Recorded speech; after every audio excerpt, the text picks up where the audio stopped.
So as has been discussed multiple times in the last couple days, since Kyler Murray last week signed a contract extension with the Arizona Cardinals, it came out there was a clause in his contract that he had to have independent study aside from video games when he wasn't at the facility, essentially saying that Kyler Murray, as good as he's been, as invested as the Cardinals are in him, he simply has to do more of the work on his own when he's away from the facility. Today's the first we've heard from Kyler Murray in terms of addressing that. Here's what he had to say. To think that I can accomplish everything that I've accomplished in my career and not be a student of the game and not have that passion and not take this serious is almost, it's disrespectful, and it's almost a joke. Here's Kyler Murray on the notion that he doesn't prepare. You know, I'm honestly flattered that y'all think that at my size I can go out there and not prepare for the game and not take it serious. It's disrespectful, I feel like, to my peers, to all the great athletes and great players that are in this league. This game's too hard. To play the position that I play in this league, it's too hard. I refuse to let my work ethic, my preparation be in question. You know, I've put an incomprehensible amount of time and blood, sweat, tears, and work into what I do, whether it's football or baseball. People can't even comprehend the amount of time that it takes to do two sports at a high level in college, let alone do it, be the first person to do it ever at my size. He's not really the first person to do it ever, but that's okay. I mean, Charlie Ward won the Heisman Trophy and was a draft pick and played in the NBA, and there's been plenty of other guys. But okay, I mean, he wants to do it at his size. Okay. Here's Murray saying he does watch film. There's multiple different ways to watch film. There's many different ways to process the game. There's many different ways quarterbacks learn the game and break the game down. Of course, I watch film by myself. That's a given. That doesn't even need to be said. But I do enjoy and love the process of watching the game with my guys, the quarterbacks, my coaches. And I think you can ask any quarterback around the league. The camaraderie in that room, the passion that goes into it. Every man in that room has a job. Every man contributes in different ways. Okay, now he's just filling his word salad with some extra different stuff. He even went on to kind of list his accolades. I don't do this often. I don't talk about myself, but today I feel like I have to. And so I'm going to list the accolades. To go 43-0 in high school in Texas, go to college, win the Heisman, get drafted number 1 overall to the NFL, get drafted number 9 overall to MLB. Again, no one's ever done it. Offensive Rookie of the Year, 2-time Pro Bowler. And, I'm not 6'7", 230. I don't throw the ball 85 yards. I'm already behind the 8 ball. And I can't afford to take any shortcuts, no pun intended. Those things you can't accomplish if you don't take the game serious, if you don't prepare the right way. Does anybody have any idea what he's talking about? He's like defending himself, making a case when the contract's already been signed and agreed to. So either he was not made aware of the clause in the contract, which is a possibility. I mean, heck, how much have you heard my name discussed with agents who don't discuss certain parts of a contract discussion or how they went about what they've done? Or he didn't know how that clause would be received when it came out? Because, look, if he watches film on his own, none of this is a problem. None of it is a problem. So Kyler, you already watch film? You're already well prepared? Then who cares? What's the big deal? It's 4 hours a week. You don't do that on your own? Well, of course I do, but then what? Then what? Then go and collect your checks. They would only have put this clause in the contract if there was a more than suspicion, right? If there was an assumption that he wasn't doing all he could do when he was outside the facility. That's it. And if you don't like the clause, if you think it's disrespectful, then guess what? You and your representation should have taken that up with the team before you signed the document. So either you scroll down to the bottom and how much is it? Sign it. There's a, don't worry about it. All right. This happened to the Little Mermaid. What was the sea witch's name? Where all she wanted to do was have some legs because she was chasing a dude. And then Ursa's like, hey, just sign. You're good here. And then, that contract became null and void anyway. Like, look, a Disney movie.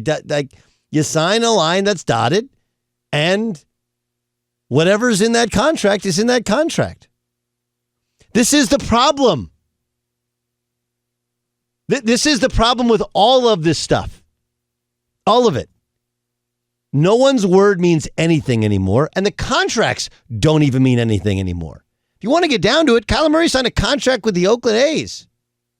I understand that there was an out for football in there. That's called a clause in the contract. Guys leave schools, violate contracts. You're like, well, now you don't have to sit out a year. What's the point of having a contract with the school? So what was the point of fighting for a 4 or 5 year scholarship? So either Kyler Murray didn't know how it would be received. Kyler Murray didn't know it was in the contract. Both are possible. But either way, Kyler Murray, he sounds like a fool here, and he's not. But he's sitting there defending his resume. No one said like, hey, dude, like you suck. They gave you the contract. They obviously think you're pretty good. My read into it is like, hey, you're really good. You're going to have to do a little bit more. You do a little bit more, you got a chance to be special. Well, I find it disrespectful. Okay, well, then there's only two things to do. One, get it out of the deal. And if it's in the deal and you already study, then what's the big deal? Right? I mean, do you guys remember when Rick Riley surprised Sammy Sosa with a cup and a tester for steroids right at Wrigley Field? And people, oh, Rick Riley. And look, Rick has written and done some things since he left Sports Illustrated. You're like, wow, what happened to that guy? But the point at the time was, if you're not on steroids, then who cares? I remember when I was in college, it's a true story, that I had a couple of people's parents who were close to me like, man, is he on steroids? I was really ripped up. I found that to be an incredible compliment. And the idea, and that's really how Kyler should take it. Man, I've done all this and people don't even think I study. Wow. Imagine what you could do if you studied. None of this makes any sense. It makes him sound like somebody who wasn't aware of the contract details. Or the only other possibility was he didn't know how it was. Somebody mentioned to him and he goes, yeah. He didn't have any idea. Like 4 hours, fine, whatever. Just sign the deal. And he didn't know how it would be received. But the Cardinals can like you and want you to study more. Both of these things can be true. It can also be true that if it's not a big deal, then what's the big deal? I already study. Okay, no problem. Easy. So you get your money. I don't sit here thinking, and then he starts listing off all the things that he's done, and I've done all this. Like, okay, cool, great. If you've already studied, then why are you bringing it up? Your only answer should be, hey, 4 hours, no problem. I double that most weeks. And you can, if anybody wants to question, it's fine. I'm going to get all my money because 4 hours, I do 4 hours in a night, right?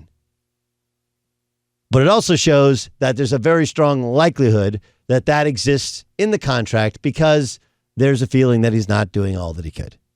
And if you watch the playoffs, he looked like a guy who showed up at the final and hadn't done all the work.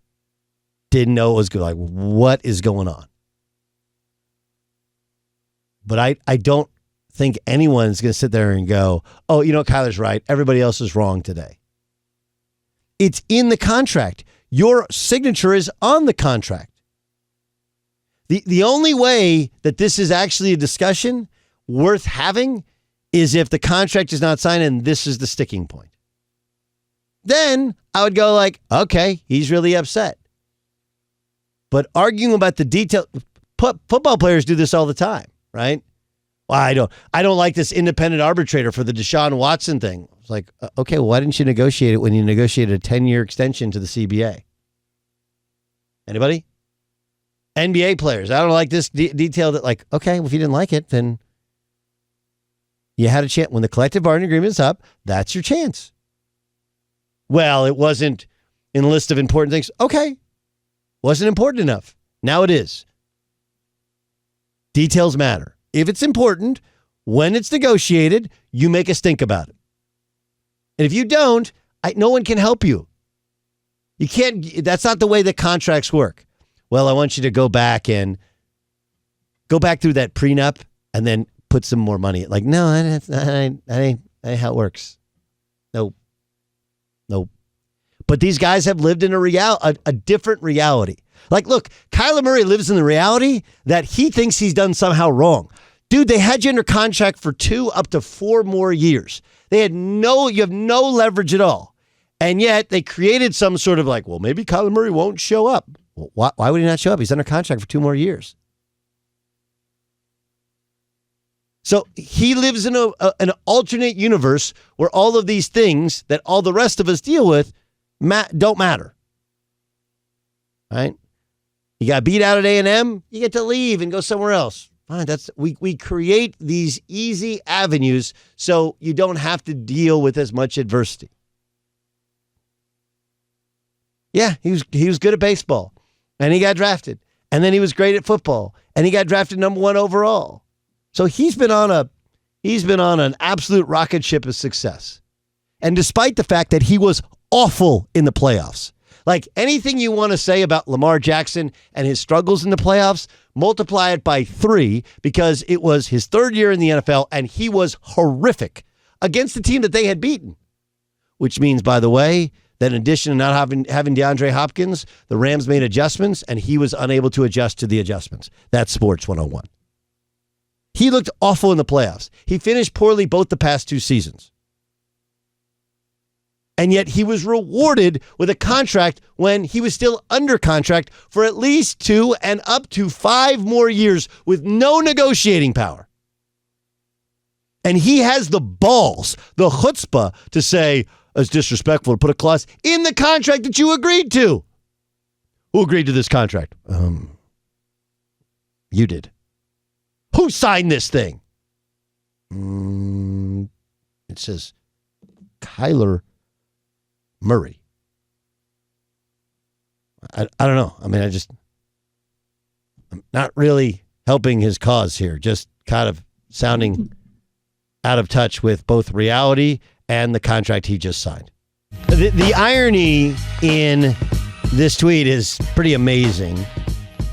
Chad Renfro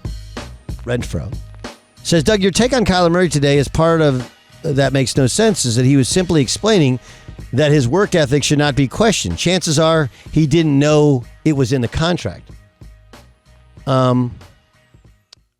Yes, Mr. Gottlieb in the back. Just a thought here.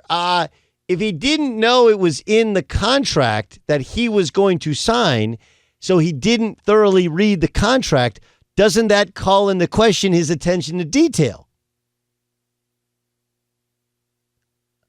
Yes, it does. This reminds me, my dear friend Boog Shambi shared with me this story of Moises Alou. If you remember, Moises Alou was on the Marlins team that won the World Series. You guys remember that? Okay, and then Moises Alou signed as a free agent with the Chicago Cubs.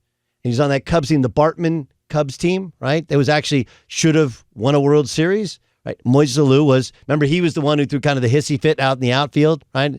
Anyway, this is the true story that Boog can attest to. He had his first year in Chicago, Moises Alou's first year in Chicago, Boog had dinner with him. And he's like, Mo, what do you think? Chicago, great baseball town. You guys got a good team. How do you like it? He's like, I love it. Just a lot of day games. If you sign with the Chicago Cubs, you might be aware they play up more day games than anybody else. Matter of fact, up until, I think it was 88, they actually didn't even have lights at Wrigley Field. So complaining about day games when you're playing for the Chicago Cubs is like complaining about moving to Seattle. Man, it rains a lot here. Think? Boy, LA, it's got traffic, huh? You think? If you want to convince people that you are prepared, over-prepared, then both of these things can in fact be true. One, if you didn't know that it was in the clause in your contract, that's on you. You didn't do your due diligence. And two, if it's not an issue, then it's not an issue. Well, they got a weight clause in my contract. That's okay. I'm always at my correct weight. Okay, well, it's not an issue. Who cares?